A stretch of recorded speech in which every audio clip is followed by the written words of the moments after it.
Assalamualaikum warahmatullahi wabarakatuh. Pemirsa Inet Media, Ashabul Kahfi menjadi salah satu kisah paling populer di kalangan umat muslim. Kisah tersebut secara lengkap diterangkan dalam Quran Surat Al-Kahfi ayat 9 sampai dengan 26. Kisah pemuda Ashabul Kahfi menunjukkan sebuah pembelajaran.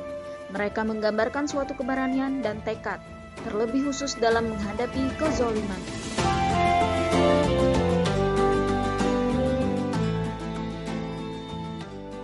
Makna Al-Kahf berarti gua di gunung.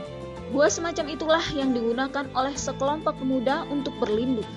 Mengenai Ar-Rakim, beberapa ulama hadis mendefinisikan makna tersebut. Al-Aufi meriwayatkan dari Ibnu Abbas, ia adalah lembah dekat Elia, Baitul Maqdis.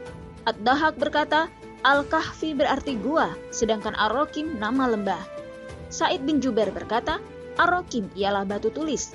Mereka menulis kisah Ashabul Kahfi padanya, kemudian menyimpannya di pintu goa.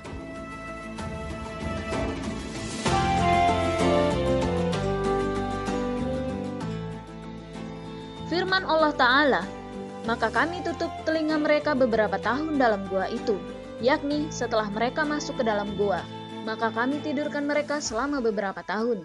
Kemudian kami bangunkan mereka dari tidurnya, agar kami mengetahui manakah di antara kedua golongan yang berlainan itu yang lebih tepat dalam menghitung berapa lamanya mereka tinggal di dalam goa, yakni akhir lamanya mereka tinggal di dalam goa.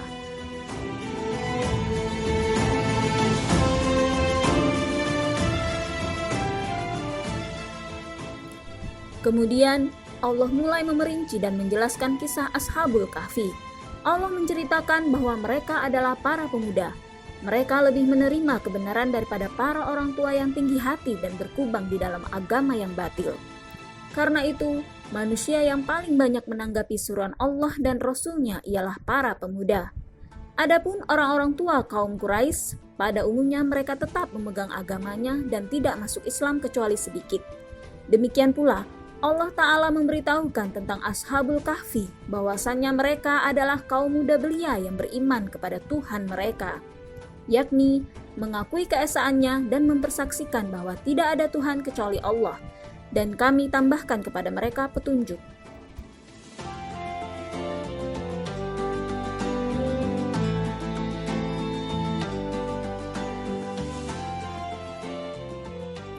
Ada yang mengatakan bahwa Ashabul Kahfi memeluk agama Nasrani.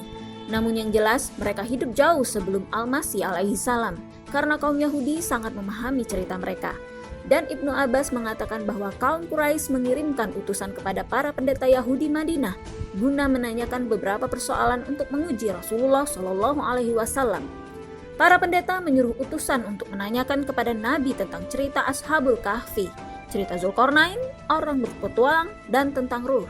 Hadis ini menunjukkan bahwa cerita Ashabul Kahfi itu terpelihara dalam kitab-kitab para ahli kitab dan bahwa cerita ini mendahului keberadaan agama Nasrani. Wallahu a'lam bishawab.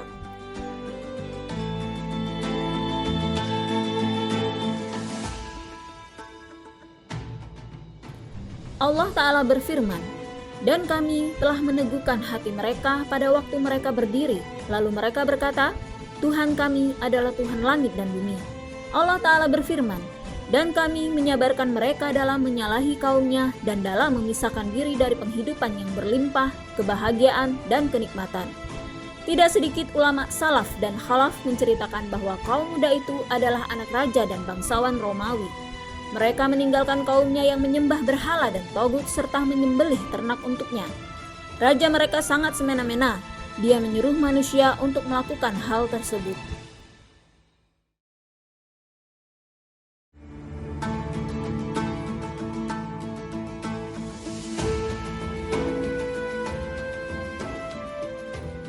Pada suatu hari, tatkala orang-orang pergi untuk merayakan hari raya, maka kaum muda itu pun pergi bersama ayah dan kaumnya.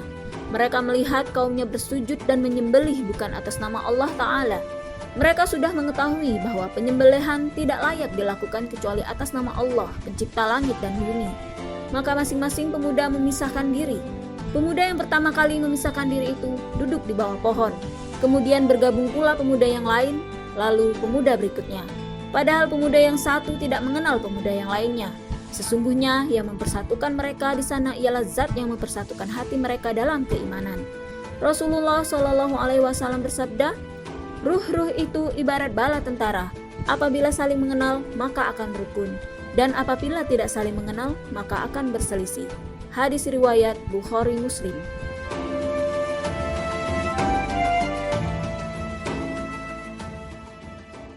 Gua tersebut berada di sebelah utara, namun pintunya menghadap ke selatan. Dengan posisi demikian, sisi kanan gua berada di barat, dan sisi kirinya berada di timur. Apabila matahari terbit, maka sinarnya masuk ke dalam gua dan memenuhi arah barat. Apabila matahari terbenam, maka sinarnya masuk ke gua dan memenuhi arah timur. Hal itu karena pintu gua menghadap selatan. Dan maksud ayat tersebut, Allah Ta'ala memberitahukan bahwa matahari terbit, maka condong dari gua mereka ke sebelah kanan. Hal itu karena setiap kali matahari meninggi di ufuk, maka sinarnya menyingsing sehingga tidak ada seberkas sinar pun tersisa ketika tergelincir pada kondisi tempat seperti ini. Karena itu, Allah Ta'ala berfirman, dan apabila matahari itu terbenam, maka menjauhi mereka ke sebelah kiri, yakni masuk ke dalam gua mereka dari pintu gua sebelah utara, sedang matahari dari timur terbit. Allah Ta'ala memberitahukan hal itu dan menghendaki agar kita memahami dan merenungkannya.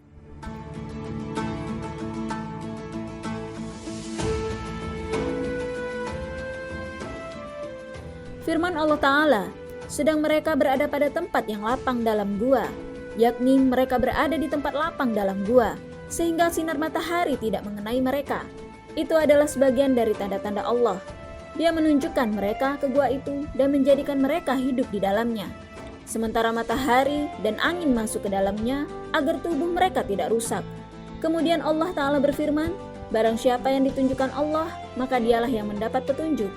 Maksudnya, dialah yang membimbing mereka kepada hidayah. Karena barang siapa yang ditunjukkan Allah, maka dia akan mendapat petunjuk, dan barang siapa yang disesatkan Allah, maka tiada yang dapat menunjukkannya.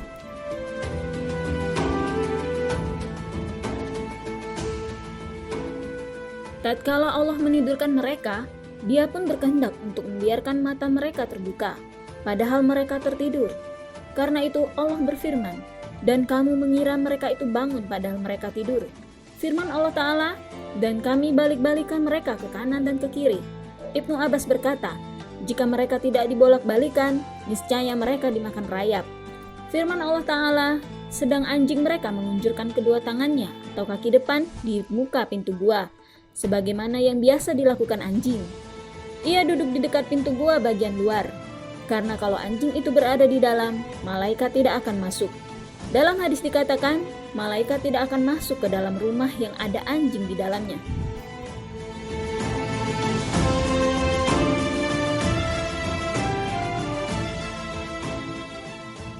Juga dikemukakan dalam hadis Hasan, berkah para pemuda itu juga meliputi anjingnya. Apa yang diterima oleh anjingnya, yaitu tertidur dalam posisi mengunjur. Inilah manfaat berteman dengan kaum terpilih, sehingga anjing pun menjadi bahan cerita, tuturan, dan persoalan. Firman Allah Ta'ala, dan jika kamu menyaksikan mereka, tentulah kamu akan berpaling dari mereka dengan melarikan diri, dan tentulah kamu akan dipenuhi dengan ketakutan terhadap mereka. Maksudnya, Allah Ta'ala menjadikan mereka itu menakutkan, sehingga bila ada seseorang yang melihatnya, niscaya dia ketakutan dan lari meninggalkan mereka. Hal ini supaya tidak ada seorang pun yang mendekati mereka dan menyentuhnya hingga waktu yang telah ditentukan tercapai dan masa tidur mereka yang dikehendaki Allah Ta'ala habis. Karena dalam kedua hal itu terdapat hikmah, hujjah yang baik, dan rahmat yang luas.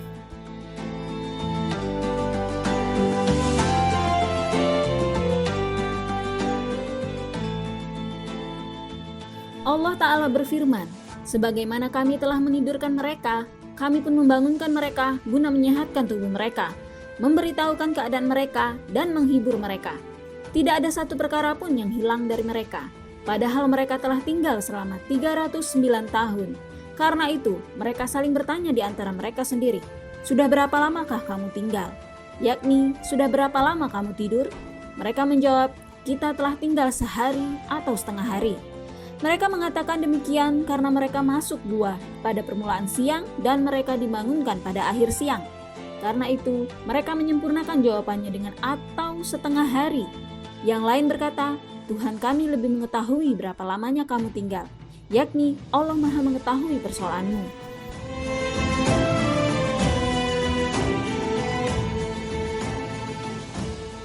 Seolah-olah mereka mengalami keraguan tentang lama mereka tidur. Kemudian mereka beralih kepada persoalan yang lebih penting, yaitu kebutuhan kepada makanan dan minuman. Mereka berkata, maka suruhlah salah seorang di antara kamu pergi ke kota asal mereka dengan membawa uang perakmu ini. Ketika dahulu mereka meninggalkan rumah, mereka memang membawa dirham sebagai bekal. Dan hendaklah dia lihat manakah makanan itu untukmu, dan hendaklah dia berlaku secara sembunyi-sembunyi pada saat keluar, pergi, membeli, dan pulang. Dan janganlah sekali-kali menceritakan halmu kepada siapapun.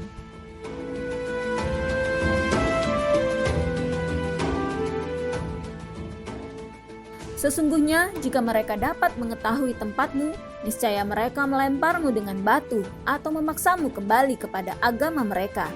Yang dimaksud adalah kembali ke kaki tangan Raja Dakianus. Mereka akan senantiasa menyiksamu hingga mereka dapat mengembalikan kamu kepada agama yang sebelumnya dianut atau kamu mati.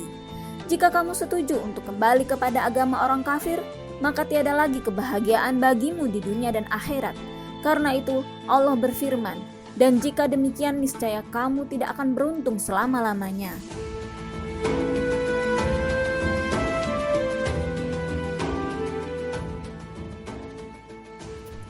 Allah Ta'ala berfirman, dan demikianlah kami mempertemukan manusia dengan mereka, yakni kami memperlihatkan mereka kepada manusia, agar manusia itu mengetahui bahwa janji Allah itu benar, dan bahwa hari kiamat tidak ada keraguan padanya.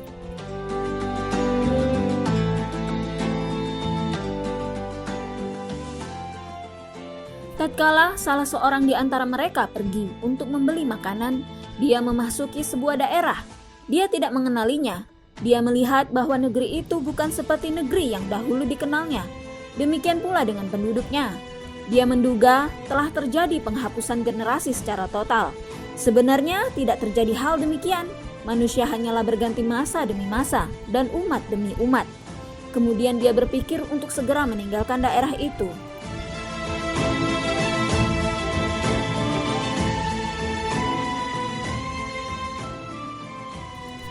Lalu dia menuju seorang pedagang makanan. Dia menyerahkan uang kepadanya. Tatkala penjual melihat uang, dia tidak mengenalinya dan tidak mengetahui nilainya. Lalu si penjual menyerahkan kepada tetangganya. Akhirnya, orang-orang memeriksa uang itu. Mereka berkata, boleh jadi orang ini telah menemukan harta karun. Mereka bertanya kepadanya mengenai uang itu, dari mana dia memperolehnya. Pemuda itu menjawab, aku adalah penghuni negeri ini. Aku hidup di sana kemarin, dan di sana pun terdapat Raja Dakianus.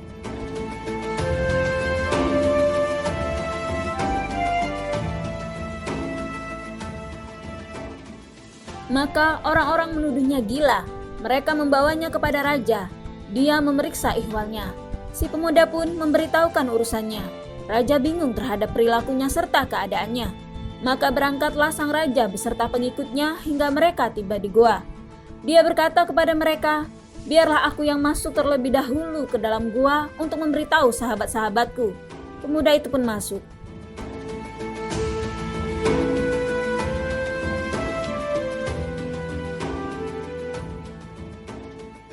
Dikatakan bahwa orang yang hadir saat itu tidak tahu bagaimana pemuda itu masuk. Allah merahasiakan cerita Ashabul Kahfi kepada mereka. Ada pula yang mengatakan bahwa mereka masuk ke dalam gua dan melihat Ashabul Kahfi. Raja memberi salam kepada mereka dan memeluknya. Katanya, raja itu seorang muslim. Maka Ashabul Kahfi bersukacita dan senang berdialog dengan raja. Kemudian Ashabul Kahfi meninggalkan raja dan memberi salam kepadanya. Mereka kembali ke tempat tidur semula dan Allah Azza wa Jalla mematikan mereka. Wallahu a'lam bishawab.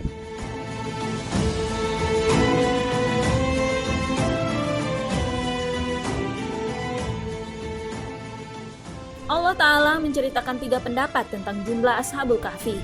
Hal ini menunjukkan bahwa tidak ada yang melontarkan pendapat keempat, karena Allah melemahkan 2 pendapat pertama dengan firman-Nya sebagai terkaan terhadap barang yang gaib, yakni pendapat yang tidak didasarkan atas pengetahuan. Kemudian Allah menceritakan pendapat ketiga. Allah tidak mengomentarinya atau Dia menetapkannya dengan firman-Nya, dan yang kedelapan adalah anjingnya. Hal ini menunjukkan kesohihan pendapat ketiga, dan itulah yang sebenarnya terjadi. Firman Allah Ta'ala, katakanlah, Tuhanku lebih mengetahui jumlah mereka, merupakan petunjuk bahwa sikap terbaik menghadapi hal semacam ini ialah mengembalikannya kepada pengetahuan Allah Ta'ala.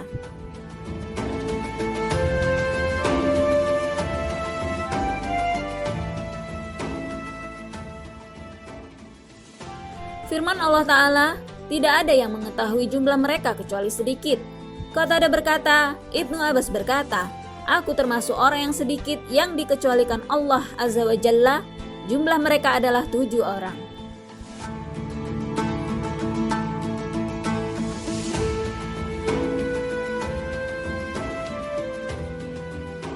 Allah Ta'ala memberitahukan kepada Rasulnya tentang lamanya Ashabul Kahfi tinggal di dalam gua, sejak Allah menidurkan mereka hingga membangkitkannya dan mempertemukan mereka dengan manusia yang hidup pada masa itu.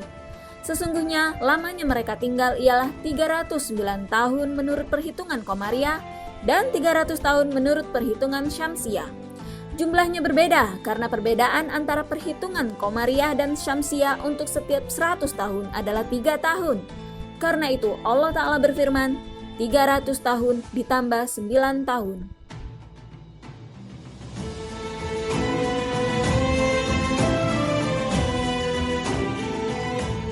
Pemirsa Inet Media, semoga serial kisah pemuda Ashabul Kahfi ini selain menambah wawasan juga memperteguh keimanan kita.